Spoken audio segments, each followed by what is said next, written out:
ETF index mutual funds నేర్చుకుని stock మార్కెట్లో రాణించాలనుకుంటున్నారా? వెంటనే ఈ నెంబర్కి కాల్ చేయండి. నమస్తే రమగారు. నమస్తే జయ. రమగారు, మనము దేవి భాగవతంలో కొన్ని కథలు చెప్పుకుంటూ ఉన్నాం. అందులో భాగంగా ఒక కథ చెప్పుకుందామండి. స్వాహా స్వధా దక్షిణ ఎస్. 3 పేర్లు విడివిడిగా కనపడుతున్నాయి కదా. లలితా సహస్రనామాల్లో ఈ నామాలు కనిపిస్తాయి. దక్షిణ వేరే ఒక చోట, స్వాహా స్వధలు ఇంకొక చోట కనిపిస్తాయి. స్వాహా స్వధా మతిర్మేధ స్మృతి స్మృతిరనుత్తమ, శృతి స్మృతిరనుత్తమ అని ఒక చోట, దక్షిణారాధ్య ధరస్మేర ముఖాంబుజ అని ఇంకొక చోట, 2 వేరు చోట్ల వీళ్ళు ముగ్గురు కనపడతారు మనకి. ఈ ముగ్గురి కథలు చెప్తాం. ఇది ఒకటే కథ. పూర్వం బ్రహ్మదేవుడు అంటే విష్ణుమూర్తి, పరాశక్తి నుంచి విష్ణువు, తర్వాత బ్రహ్మదేవుడు, తర్వాత ఆయన నుంచి ప్రజాపతులు, దేవతలు అందరూ వచ్చిన తర్వాత అదితి కశ్యప ప్రజాపతి, ఆయన యొక్క సంతానమైనటువంటి దేవతలు, ఈ మొత్తం ప్రపంచ నిర్మాణం అంతా జరిగింది. మానవులు కూడా సృజింపబడ్డారు. అయితే అప్పుడు దేవతలట ఆకలి బాధతోటి ఉండేవాళ్ళట. అయితే బ్రహ్మదేవుడి దగ్గరికి ఒకసారి వచ్చి, తీవ్రమైన ఆకలి, మా ఆకలి తీరడం లేదు, ఆకలి తీరే మార్గాన్ని చూపించమని అడిగారు.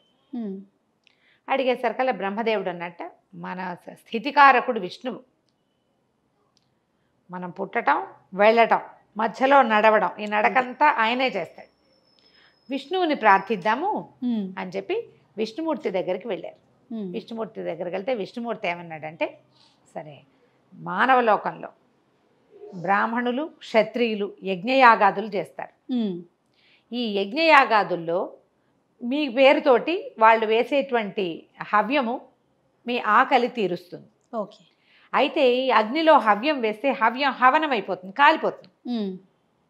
కాలిపోతుంది.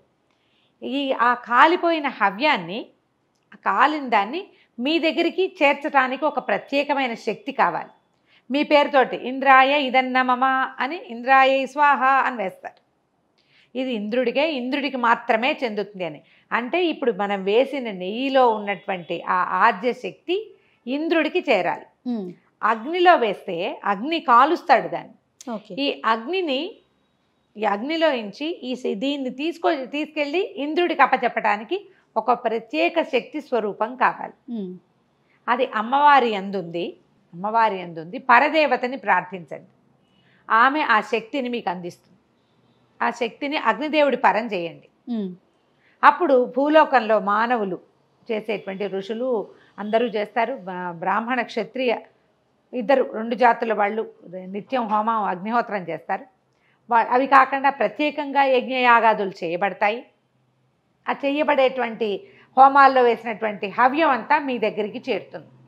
దానివల్ల మీ ఆకలి తీరుతుంది, మీ శక్తి యుక్తులు పెరుగుతాయి, మానవులకి మీకు మధ్య సంబంధం ఏర్పడుతుంది అని చెప్పారు. ఇప్పుడు వీళ్ళందరూ పరదేవతని ప్రార్థించారు. అమ్మ, మా ఆకలి తీరిగే మార్గాన్ని చూడు, అగ్నిహోత్రుడు వేల్చినటువంటి హవ్యంలోంచి ఆ శక్తిని తీసుకొచ్చేటువంటి వాహక శక్తిని మాకు ఇవ్వమని అడిగారు. అడిగేసరికల్లా సరే, ఆవిడ ఏం చేసింది, ఒక శక్తిని వీళ్ళ చెప్పారని చేసింది. ఆవిడ సంతోషించి ఆ శక్తి పేరు స్వాహా శక్తి. ఆ శక్తిని వీళ్ళు ప్రార్థించారు. ఆవిడని తీసుకొచ్చుకుని, అమ్మ నువ్వు అగ్నిదేవుడు యందు ఉండు, ఆయనతో కలిసి ఉండి మరి హోమం చేసినటువంటి హవ్యాన్ని మాకు అందించమంటే ఆవిడ ఒప్పుకోలేదట. ఒప్పుకోలే. నేను శ్రీహరికి చెందిన దానిని, ఆయన యందు ఉంటాను, పరపురుషుడి యందు నేను ఉండను. అమ్మవారు నన్ను విడిచిపెట్టింది కాబట్టి తపస్సు చేసుకుంటానని వెళ్ళిపోయిందట ఆవిడ. ఆమె తపశక్తిలో కూర్చుండిపోయింది. తపస్సే ఇక తపోనిష్టలో కూర్చునేసరికల్లా మళ్ళీ వీళ్ళు విష్ణుమూర్తిని ప్రార్థించారు. ఆమెను అడిగి, ఈవిని తెచ్చాం, ఈవిడ పోయి అక్కడెక్కడో కూర్చుంది, ఇప్పుడు మేమేం చెయ్యాలి అని. అప్పుడు ఆవిడ విష్ణువుని గురించి ప్రార్థన చేసింది. అంటే పరాశక్తి నుంచి విడిపడిన శక్తి విష్ణువుని చేరాలని కోరుకుంది. విష్ణువు కోసమే తపస్సు చేస్తోంది. అప్పుడు మళ్ళీ విష్ణువు ఆమెకు ప్రత్యక్షమై, నువ్వు బాధపడబోక, దేవతలందరూ ప్రార్థిస్తేనే పరదేవత నిన్ను వాళ్ళకి అప్పచెప్పింది, నీ కోరిక కూడా తీరుతుంది. శ్రీకృష్ణుడిగా నేను జన్మించినప్పుడు నగ్నజిత్తు అనే రాజుకి కుమార్తెగా జన్మిద్దు కానీ నాగ్నజితి అనే పేరుతోటి శ్రీకృష్ణుని అష్టభార్యల్లో నువ్వు ఒకదానివి అవుతావు. అప్పుడు నువ్వు నన్ను పొందే అవకాశం ఉంది నీకు, దాన్ని తీసుకో మరు జన్మలో. కానీ నువ్వు నీ తాలూకు శక్తి, ఈ స్వాహా శక్తి అగ్నిహోత్రుడి యందు మాత్రమే ఉండాలి. అతనితో కలిసి ఉండమని విష్ణువే స్వాహా శక్తికి చెప్పాడు. ఓకే. అప్పుడు ఈ స్వాహా అనేటువంటి శక్తి స్వాహాదేవి ఆవిడ పేరు. అగ్నిహోత్రుడి భార్య ఎవరంటే స్వాహాదేవి అని చెప్తారు. స్వాహాదేవి ఈయన యందు చేరింది, అగ్నిహోత్రుడు యందు చేరింది. అప్పటి నుంచి అగ్నిహోత్రుడిలో వేసినటువంటి ఆ ఏ హవ్యం ఏది వేయబడుతుందో దేవతలని స్వాహా పేరుతోటి వేస్తాం. ఆ స్వాహ అనబడే శక్తి పరదేవతే వీళ్ళకి అప్పచెప్పింది. ఓకే. ఇట్లా ఇప్పుడు చూడు, స్వాహా శక్తి ఎవరు? అమ్మవారు. ఎంత క్లియర్గా ఉంది చూడు. చాలా చక్కగా చెప్తారు. అక్కడి నుంచి ఏమైంది, దేవతలు అయిపోయారు. ఇక్కడి నుంచి మానవులు మరణించడం మొదలుపెట్టారు. మరణించిన వాళ్ళల్లో కొన్ని అంశాలు కొన్ని చోట్లకి చేరిపోతాయి. శరీరం పంచభౌతికమైంది, మట్టిలోకి వెళ్ళిపోతుంది. ఒక అంశ మళ్ళీ పుట్టడానికి వెళ్ళిపోతుంది. వీళ్ళలో నుంచి ఒక అంశ పితృదేవత రూపంలో ఆకాశంలో ఒక చోట ఉంటుంది, పితృలోకాల్లో ఉంటుంది. వాళ్ళకి ఆహారం, మరి వాళ్ళకి ఆహారం కావాలి కదా. అప్పుడు బ్రహ్మదేవుడు మళ్ళీ పరదేవతని ప్రార్థించి ఎలాగైనా ఈమె నుంచి నీ నుంచి మాకు ఒక శక్తి కావాలి, పితృదేవతలకి ఆహారం అందించేది. అప్పుడు అమ్మవారు తనలోని ఒక అంశస్వరూపాన్ని పితృదేవతలకి ఆహారం అందించే స్వరూపంలో అప్పచెప్పింది. ఓకే. అది బ్రహ్మదేవుడికే ఆ అవకాశం ఇచ్చింది. నువ్వు ఎప్పుడు కావాలంటే అప్పుడు నీ నుంచి ఉద్భవిస్తుంది అని. అప్పుడు స్వధాదేవి పుట్టింది. ఈ స్వధ ఏంటంటే పితృదేవతలకి తర్పణాలు విడిచేటప్పుడు ఆ స్వధాకారాన్ని వాడతారు. మామూలుగా ఇచ్చేటప్పుడు స్వాహాకారం వాడుతున్నారు ఎక్కడ యజ్ఞాల్లో, ఇక్కడ స్వాహ వాడకూడదు, స్వధాకారం వాడతారు, స్వధ అంటారు. అప్పుడు ఇది వెళ్ళి పితృదేవతలకు అందుతుంది. ఆ నీళ్లు విడిచేటప్పుడు నీళ్లు నువ్వులు విడుస్తారు, విడిచేటప్పుడు చెప్పేటువంటి మంత్రం స్వధా మంత్రం. ఓకే. ఇప్పుడు పితృదేవతలకి దేవతలకు ఆహారం ఇచ్చే స్వాహాకారము అమ్మవారే. అవును. పితృదేవతలకు ఆహారం అందించే స్వధాకారము అమ్మవారే. ఈ రెండు ఆకారాలు అయినాయి. అక్కడి నుంచి తర్వాత ఇంకొక కథ చెప్తారు, మూడో కథ. స్వాహ స్వధ ఇద్దరు అయ్యారు. అక్కడి నుంచి దక్షిణ. మామూలుగా మనం చూడు, ఏదైనా ఒక తాంబూలం దక్షిణ లేనిదే పూర్తి కాదు. పెద్ద హోమం యజ్ఞం చేశాం, అధ్వర్యుడు ఎవరు చేశారో వాళ్ళకి దక్షిణ ఇవ్వాలి. దక్షిణ తాంబూలాలు, మదర్పిత చందన తాంబూలాలు రాసుకుంటాం శుభలేఖల్లో. కానీ దక్షిణ తాంబూలాలు ఎవరికి ఇస్తాం? మనకి హోమం చేసిన, యజ్ఞం చేసిన, పూజ చేసిన పురోహితుడికి, బ్రాహ్మణుడికి దక్షిణతోటే ఇవ్వాలి. తాంబూలం ఇచ్చాము అంటే దక్షిణ పెట్టాలి. అందులో దేవాలయాల్లో అర్చన చేస్తారు, పురోహితుడు ఆయన చేసిన పూజారికి దక్షిణ, అయ్యగారికి దక్షిణ వేయాలి కదా. అవును. పళ్ళెంలో వేస్తామా? అది వేస్తేనే ఫలితం పూర్తొస్తుంది. దక్షిణ లేని వ్రతం కానీ, హోమం కానీ, యజ్ఞం కానీ ఫలించవు అసలు. ఆయన మన చుట్టమైనా సరే, మన మామయ్య కూర్చుని పూజ చేయించాడు అయినా సరే ఇవ్వాలి, దక్షిణ ఇవ్వాల్సిందే. దక్షిణ మానడానికి వీల్లేదు. ఈ దక్షిణకు ఒక చిత్రమైన కథ చెప్తారు. దేవి భాగవతంలో, మనం మామూలు భాగవతంలో కనపడని రాధాదేవి కథ ఎక్కువ కనిపిస్తుంది. రాధాస్వరూపం చాలా క్లియర్గా కనిపిస్తుంది. ఒకసారట రాధాదేవికి ఒక ప్రియతమురాలైన సుశీల అని ఒక చెలికత్తి ఉండేది. ఆ సుశీలకి ఎంతసేపు కృష్ణ ప్రీతి.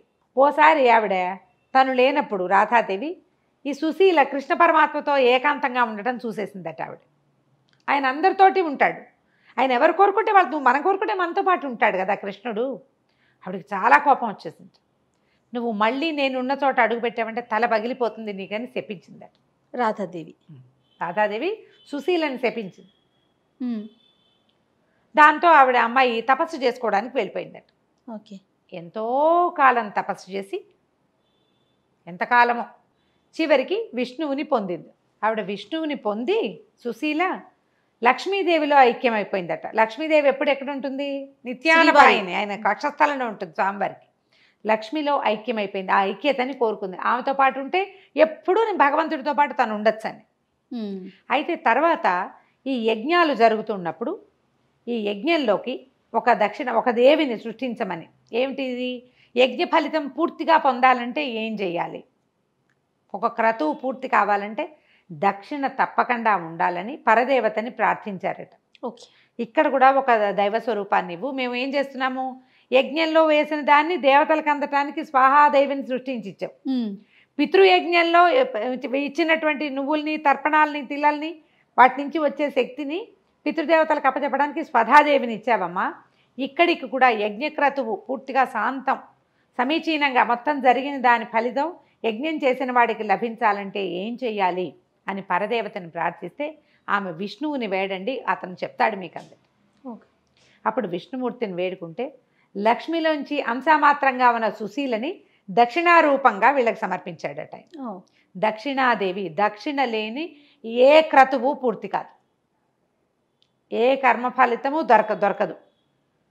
అందుకని ఉచితార్థం ఏది చేయించుకోకూడదనే మాట పుట్టింది. ఒట్టి పుణ్యానికి పని చేయించుకోకూడదు మనం కదా, అంతేగా మరి, రుణం ఉండిపోతుంది. అవునవును, దానికి కూడా మనం ఏదైనా ఇవ్వాలని మనం అలవర్చుకున్నాం. ఇప్పుడు పూజలు, హోమాలు, వ్రతాలు ప్రతి చోట దక్షిణ ఖచ్చితంగా ఉండాలి. ఇట్లా ఈ 3 స్వరూపాల్లో మానవులు చేసేటువంటి ప్రతి క్రతువుల్లోనూ క్రతువు తాలూకు పూర్తి సాఫల్యం పొందటానికి, జరగడానికి, సఫలత పొందటానికి, సాఫల్యం మనం పొందటానికి అమ్మవారి నుంచే ఈ 3 స్వరూపాలు బయటకు వచ్చినాయి. స్వాహ, స్వధ, దక్షిణ. ఈ 3 నామాలు మనకి లలితా సహస్రనామంలో కనిపిస్తాయి. స్వాహాకారము నువ్వే, స్వధాకారము నువ్వే, దక్షిణారూపంలో కూడా నువ్వే ఉంటావమ్మా అని చెప్తూ ఈ దేవి భాగవతంలో ఈ కథ చెప్పబడి ఎంత బాగుందో రమ్మగారు. వింతగా ఉంటుంది. మనకు తెలిసి మనం మాట్లాడుతూ ఉంటాం, వాడుతూ ఉంటాం ఇవి. అవును, కానీ దీని వెనకాల ఉన్న కథ మనకు అర్థం తెలియదు. చాలా బాగుందండి. నమస్తే. నమస్తే.